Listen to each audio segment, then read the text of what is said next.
guys, kung sasakay ka dito sa likod ni Bajaj Maxima, kasya dito 3 tao. 3 kasing laki ko, tapos kasya din dito mga 4 na bata. Bagong taon, bagong update review tayo dito kay Bajaj Maxima, the world's #1 tri-wheeler. Siyempre, pag-uusapan natin dito guys yung specs, features, at yung updated price. At balita ko naka-promo ito ngayon. So, without further ado, let's start this video. Dito sa LYR, meron silang 2 unit na available na Maxima, white at green. Pero meron din silang available na Bajaj RE, meron silang blue, yellow, red, ayan, tapos white, and meron din silang green. Pero kung Maxima talaga yung hanap nyo, of course meron sila. 2 nga lang yung unit na available for now. Pero before muna natin ikutan to guys, dito na muna tayo sa kanyang technical specification. So this one guys, still powered by 236cc, air-cooled, single-cylinder, 4-stroke, 4-valve at single overhead cam. Merong lakas to na 7.3 kilowatts at 5,000 RPM. Max torque naman is 17.1 Newton meter at 3,500 RPM. So siya po ay merong 4-speed forward and 1 reverse manual wet multiplate clutch. Same lang kay RE. And then, pagdating sa fuel tank niya guys, malaki na din, 8 liters.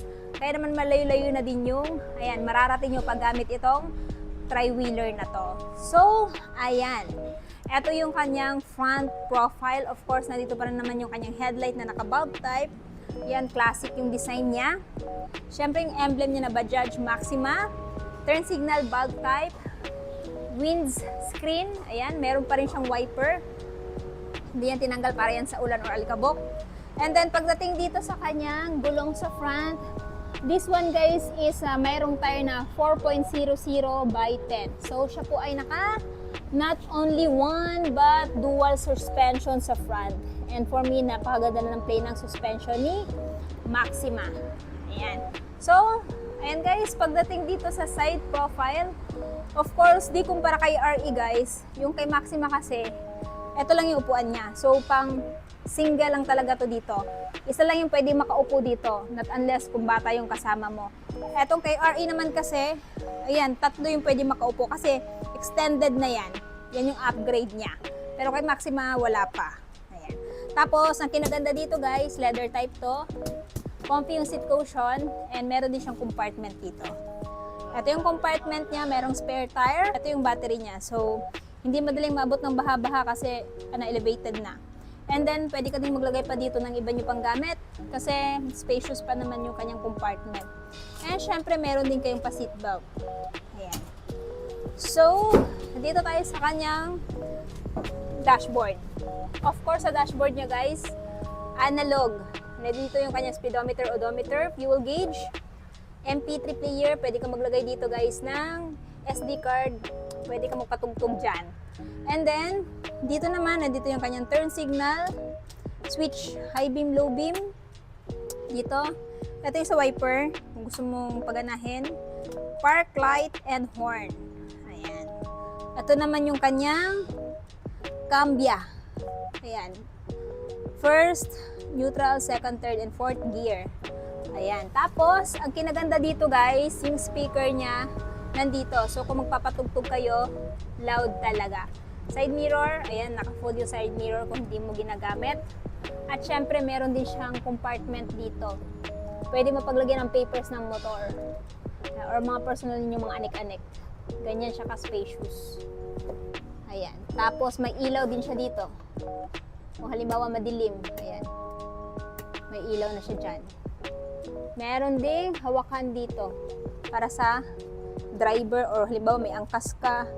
Tapos, ito yung brake at meron ding lagayan dito ng water bottle. Tapos, may hazard switch dito. Ayan. Pwede ka din mag-charge ng cellphone mo kung meron kayong adapter para dito. Ayan. Yung kanyang ignition, disusi pa rin. At syempre, din siyang handbrake dito. Ayan. At ang nagustuhan ko kay Maxima, kumpara kay RE, mas malaki yung niya, yung seating capacity niya, mas malawak siya, no? Mas spacious siya. Aside dito na pwede kang maglagay ng mga anik-anik mo, halimbawa meron kang pasahero na maraming dala, ayan, marami siyang malalagyan dito, and aside dyan, meron din dito sa likod. Ayan o, yan yung kanyang compartment sa likod. Pero kung halimbawa mas gusto mo pa talagang spacious siya tapos gagamitin mo to, i-fold dito hanggang sagad. Ayan. Ayan o. Ganyan. So, aside sa pwede ka maglagay ng gamit dyan, pwede ka ding maglagay ng gamit dito. At pwede mo ding i-fold yan ng sagad. Bali, magiging ganito siya. Ayan. O, diba? So, ganyan na siya ka-spacious, guys. Hindi lang siya pang pasahero, pwede mo din tong gamitin pang delivery ng mga goods. So, ayun yung kanyang mga rubber matting and syempre yung kanyang mga seatbelt. Tapos, sabi ko nga doon sa aking vlog kay RE, yung kay Maxima, pwedeng buksan yung window niya sa likod. So, para mas makapasok yung hangin. And for me, goods na goods yan. Pero meron siyang Velcro strips, pwede mo din itong ibalik pag umuulan. Ayan, nice, di ba? So, pagdating naman dito sa kanyang tail light, naka-bulb type. Turn signal is naka-bulb type din. Tapos, ayan, yung kanyang pangalan na Bajaj Maxima. And of course, guys, pagdating sa tire sa likod, 4.00 by 10 and tubeless din ito. Ayan, may pangharang na din sa putik. So, kung naghahanap kayo ng mas malaking tri-wheeler, etong si Maxima yung may re-recommend ko kasi pwede mong ipang fold yung kanyang upuan. So, dual purpose siya, guys. Pwede siya gamitin pang negosyo, pang deliver ng mga goods, or pwede mo siyang gamitin pang pasada. Kaya naman, kung ganito yung gusto nyong tri-wheeler, pumunta na kayo dito sa LYR. Kasi meron silang 2 unit na available. Pagdating naman sa door, madali lang siya buksan. Iangat mo lang to. At ayan. So, check natin dito kung ilan ang kasya. Kasya dito 4 or 3 kung malalaki yung tao uupo dito. Ayan. Siyempre guys, ganito naman ka-spacious dito sa likod ni Maxima kapag gamit yung mga upuan niya kapag hindi naka-fold. O, diba? Nice. So, wala nga lang siyang parang pocket dito, di katulad kay RE. Ito yung reference guys, kung sasakay ka dito sa likod ni Bajaj Maxima, kasya dito 3 tao, 3 kasing laki ko, tapos kasya din dito mga 4 na bata. Ayan, napaka-comfy upuan kasi generous yung seat cushion, at the same time, ayan, masarap din sa likod yung kanyang foam, no? Kasi napakalambot. So, ito yung itsura kapag nakaupo tayo dito. And comment down below kung isa ba kayo sa napaplanong bumili nitong Bajaj Maxima ngayong taon. Siyempre, kung interested kayo dito kay Bajaj Maxima, eto ngayon guys ay may updated price na. Ayan, spot cash is 242,888. Pero kung gusto nyo hulugan, down payment is 19,431.